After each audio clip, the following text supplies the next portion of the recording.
Hello दोस्तों, आइए सुनते हैं रविन्द्रनाथ टैगोर की कहानी अनमोल भेंट। अगर आपको ये कहानी पसंद आए तो लाइक और सब्सक्राइब जरूर कीजिए। रायचरण 12 वर्ष की आयु से अपने मालिक का बच्चा खिलाने के लिए नौकर हुआ था। उसके पश्चात काफी समय बीत गया। नन्हा बच्चा रायचरण की गोद से निकलकर स्कूल में प्रविष्ट हुआ। स्कूल से कॉलेज में पहुंचा, फिर एक सरकारी स्थान पर लग गया।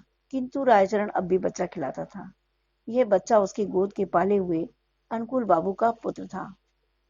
बच्चा घुटनों के बल चलकर बाहर निकल जाता।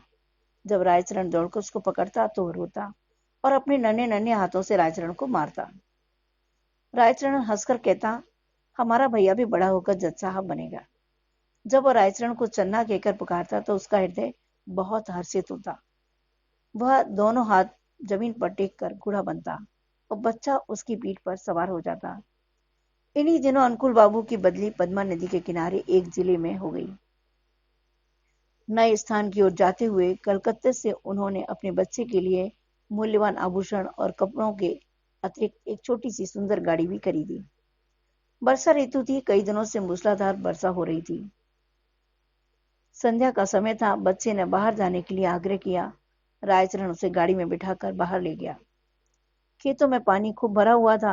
बच्चे ने फूलों का गुच्छा देखकर जिद की। रायचरण ने उसे बहलाना चाहा, किंतु वह न माना। विवश रायचरण बच्चे का मन रखने के लिए घुटनों घुटनों पानी में फूल तोड़ने लगा। कई स्थानों पर उसके पांव कीचड़ में बुरी तरह धंस गए। बच्चा तनिक देर मौन गाड़ी में बैठा रहा, फिर उसका ध्यान लहराती हुई नदी की ओर गया। वह चुपके से गाड़ी से उतरा। पास ही एक लकड़ी पड़ी थी, उठा ली और भयानक नदी के तट पर पहुंचकर उसकी लहरों से खेलने लगा। नदी के शोर में ऐसा मालूम होता था कि नदी की चंचल और मुंहजोर जलपरियां सुंदर बच्चे को अपने साथ खेलने के लिए बुला रही हैं। रायचरण फूल लेकर वापस आया तो देखा गाड़ी खाली है। उसने इधर उधर देखा तो पैरों के नीचे से धरती निकल गई। पागलों की भांति चारों ओर देखने लगा। वह बार बार बच्चे का नाम लेकर पुकारता था, लेकिन उत्तर में चन्ना की मधुर ध्वनि न आती थी। चारों ओर अंधेरा छा गया। बच्चे की माता को चिंता होने लगी। उसने चारों ओर आदमी दौड़ाए। कुछ व्यक्ति लालटेन लिए हुए नदी के किनारे खोज करने पहुंचे। रायचरण उन्हें देखकर उनके चरणों में गिर पड़ा। उन्होंने उससे प्रश्न करने आरंभ किए, किंतु वह प्रत्येक प्रश्न के उत्तर में यही कहता, मुझे कुछ मालूम नहीं। यद्यपि प्रत्येक व्यक्ति की यह सम्मति थी कि छोटे बच्चे को पद्मा नदी ने अपने आंचल में छिपा लिया है, किंतु फिर भी हृदय में विभिन्न प्रकार की शंकाएं उत्पन्न हो रही थी। एक यह थी कि उसी संध्या को निर्वासितों का एक समूह नगर से गया था और मां को संदेह था कि रायचरण ने कहीं बच्चे को निर्वासितों के हाथों न बेच दिया हो। वह रायचरण को अलग ले गई और उससे विनती करते हुए कहने लगी, रायचरण, तुम मुझसे जितना रुपया चाहे ले लो, किंतु परमात्मा के लिए मेरी दशा पर तरस खाकर मेरा बच्चा मुझको वापस कर दो। परंतु रायचरण कुछ उत्तर न दे सका, केवल माथे पर हाथ मारकर मौन हो गया। स्वामिनी ने क्रोध और आवेश की दशा में उसको घर से बाहर निकाल दिया। अनुकूल बाबू ने पत्नी को बहुत समझाया, किंतु माता के हृदय से शंकाएं दूर न हुई। वह बराबर यही कहती रही, मेरा बच्चा सोने के आभूषण पहने हुए था, अवश्य इसने। रायचरण अपने गांव वापस चला गया। उसे कोई संतान न थी और ना ही संतान होने की कोई संभावना थी। किंतु साल की समाप्ति पर उसके घर पुत्र ने जन्म लिया, परंतु पत्नी सूतिका गृह में ही मर गई। घर में एक विधवा बहन थी। उसने बच्चे के पालन पोषण का भार अपने ऊपर लिया। जब बच्चा घुटनों के बल चलने लगा, वह घर वालों की नजर बचाकर बाहर निकल जाता। रायचरण जब उसे दौड़कर पकड़ता तो वह चंचलता से उसको मारता। उस समय रायचरण के नेत्रों के सामने अपने उस नन्हे मालिक की सूरत फिर जाती, जो पद्मा नदी की लहरों में लुप्त हो गया था। बच्चे की जुबान खुली तो वह बाप को बाबा और बुआ को मामा इस ढंग से कहता, जिस ढंग से रायचरण का नन्हा मालिक बोलता था। रायचरण उसकी आवाज से चौंक उठा। उसे पूर्ण विश्वास था कि उसके मालिक ने उसके घर में जन्म लिया है। इस विचार को निर्धारित करने के लिए उसके पास 3 प्रमाण थे। एक तो यह कि वह नन्हे मालिक की मृत्यु के थोड़े ही समय पश्चात उत्पन्न हुआ। दूसरे यह कि उसकी पत्नी वृद्ध हो गई थी और संतान उत्पत्ति की कोई आशा न थी। तीसरे यह कि बच्चे के बोलने का ढंग और उसकी संपूर्ण भाव भंगिमाएं नन्हे मालिक से मिलती जुलती थी। वह हर समय बच्चे की देख रेख में संलग्न रहता। उसे भय था कि उसका नन्हा मालिक फिर कहीं गायब न हो जाए। वह बच्चे के लिए एक गाड़ी लाया और अपनी पत्नी के आभूषण बेचकर बच्चे के लिए आभूषण बनवा दिए। वह उससे गाड़ी में बिठाकर प्रतिदिन वायु सेवन के लिए बाहर ले जाता था। धीरे धीरे दिन बीतते गए और बच्चा सयाना हो गया, परंतु इस लाड़ चाव में वह बहुत बिगड़ गया था। किसी से सीधे मुंह बात न करता। गांव के लड़के उसे लाट साहब कहकर चिढ़ते। जब लड़का शिक्षा योग्य हुआ तो रायचरण अपनी छोटी सी जमीन बेचकर कलकत्ता आ गया। उसने दौड़ धूप करके नौकरी खोजी और फलन को स्कूल में दाखिल करवा दिया। उसको पूर्ण विश्वास था कि वह बड़ा होकर फलन अवश्य जज बनेगा। होते होते अब फलन की आयु 12 वर्ष हो गई। अब वह खूब लिख पढ़ सकता था। उसका स्वास्थ्य अच्छा और सूरत शक्ल भी अच्छी थी। उसको बनाव श्रृंगार की भी बड़ी चिंता रहती थी। जब देखो दर्पण हाथ में लिए बाल बना रहा है। वह अपव्यय भी बहुत था। पिता की सारी आय व्यर्थ की विलास सामग्री में व्यय कर देता। रायचरण उससे प्रेम तो पिता की बात ही करता था, किंतु प्रायः उसका बर्ताव उस लड़के से ऐसा ही था जैसे मालिक के साथ नौकर का होता है। उसका फलन भी उसे पिता न समझता था। दूसरी बात यह थी कि रायचरण स्वयं को फलन का पिता प्रकट भी न करता था। छात्रावास के विद्यार्थी रायचरण के गंवारपन का उपहास करते और फलन भी उन्हीं के साथ सम्मिलित हो जाता। रायचरण ने जमीन बेचकर जो कुछ रुपया प्राप्त किया था वह अब लगभग सारा समाप्त हो चुका था। उसका साधारण वेतन फलन के खर्चों के लिए कम था। वह प्राय अपने पिता से जेब खर्च और विलास की सामग्री तथा अच्छे अच्छे वस्त्रों के लिए झगड़ता रहता था। आखिर एक युक्ति रायचरण के मस्तिष्क में आई।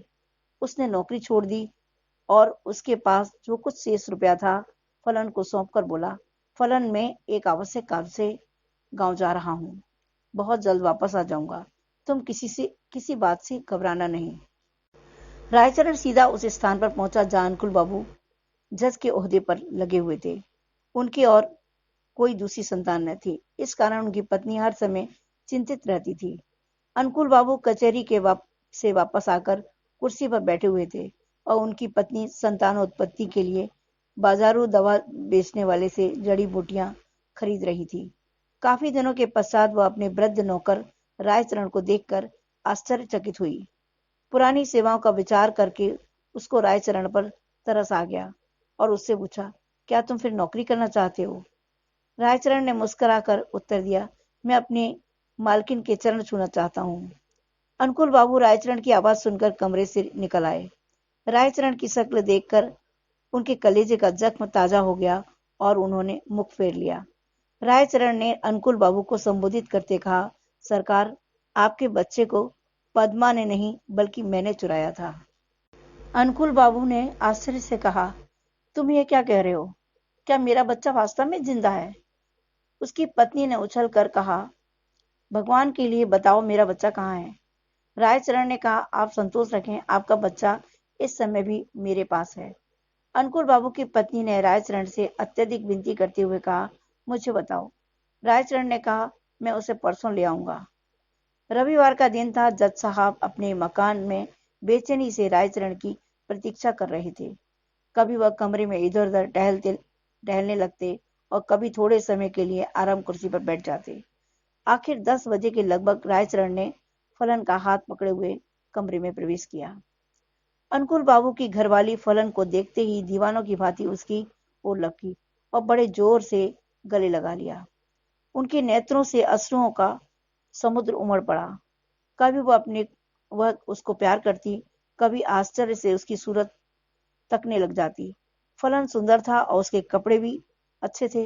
अनुकूल बाबू के हृदय में भी पुत्र प्रेम का आवेश उत्पन्न हुआ, किंतु जरा सी देर के बाद उनके पितृ प्रेम का स्थान कानून भावना ने ले लिया और उन्होंने रायचरण से पूछा, भला इसका प्रमाण क्या है कि यह बच्चा मेरा है? रायचरण ने उत्तर दिया, इसका उत्तर मैं क्या दूं सरकार? इस बात का ज्ञान तो परमात्मा के सिवाय और किसी को नहीं हो सकता कि मैंने ही आपका बच्चा चुराया था। जब अनुकूल बाबू ने देखा कि उसकी पत्नी फलन को कलेजे में लगाए हुए है, तो प्रमाण मांगना व्यर्थ है। इसके अतिरिक्त उन्हें ध्यान आया कि इस गंवार को ऐसा सुंदर बच्चा कहाँ मिल सकता था और झूठ बोलने से क्या लाभ हो सकता था। सहसा उन्हें अपने वृद्ध नौकर की बेध्यानी याद आ गई और कानूनी मुद्रा में बोले, रायचरण, अब तुम यहाँ नहीं रह सकते। रायचरण ने ठंडी सांस भरकर कहा, सरकार, अब मैं कहाँ जाऊं? बूढ़ा हो गया हूं, अब मुझे कोई नौकर भी ना रखेगा। भगवान के लिए अपने द्वार पर पड़ा रहने दीजिए। अनुकूल बाबू की पत्नी बोली, रहने दो, हमारा क्या नुकसान है, हमारा बच्चा भी इसे देखकर प्रसन्न रहेगा। किंतु अनुकूल बाबू की कानूनी नस भड़की हुई थी। उन्होंने तुरंत उत्तर दिया, नहीं, इसका अपराध बिल्कुल क्षमा नहीं किया जा सकता। रायचरण ने अनुकूल बाबू के पांव पकड़ते हुए कहा, सरकार, मुझे न निकालिए, मैंने आपका बच्चा नहीं चुराया था, बल्कि परमात्मा ने चुराया था। अनुकूल बाबू को गंवार की इस बात पर और भी अधिक क्रोध आ गया। बोले, नहीं, अब मैं तुम पर विश्वास नहीं कर सकता, तुमने मेरे साथ कृतघ्नता की है। रायचरण ने फिर कहा, सरकार, मेरा कुछ अपराध नहीं। अनुकूल बाबू त्योरियों पर बल डालकर कहने लगे, तो फिर किसका अपराध है? रायचरण ने उत्तर दिया, मेरे भाग्य का। परंतु शिक्षित व्यक्ति भाग्य का अस्तित्व स्वीकार नहीं कर सकता। फलन को जब मालूम हुआ कि वह वास्तव में एक धनी व्यक्ति का पुत्र है, तो उसे भी रायचरण की इस चेष्टा पर क्रोध आया कि उसने इतने दिनों तक क्यों उसे कष्ट में रखा। फिर रायचरण को देखकर उसे दया भी आ गई और उसने अनुकूल बाबू से कहा, पिताजी, इसको क्षमा कर दीजिए। यदि आप इसको अपने साथ नहीं रखना चाहते तो इसकी थोड़ी पेंशन कर दें। इतना सुनने के बाद रायचरण अपने बेटे को अंतिम बार देखकर अनुकूल बाबू की कोठी से निकलकर चुपचाप कहीं चला गया। महीना समाप्त होने पर अनुकूल बाबू ने रायचरण के गांव कुछ रुपया भेजा, किंतु मनी ऑर्डर वापस आ गया, क्योंकि गांव में अब इस नाम का कोई व्यक्ति न था।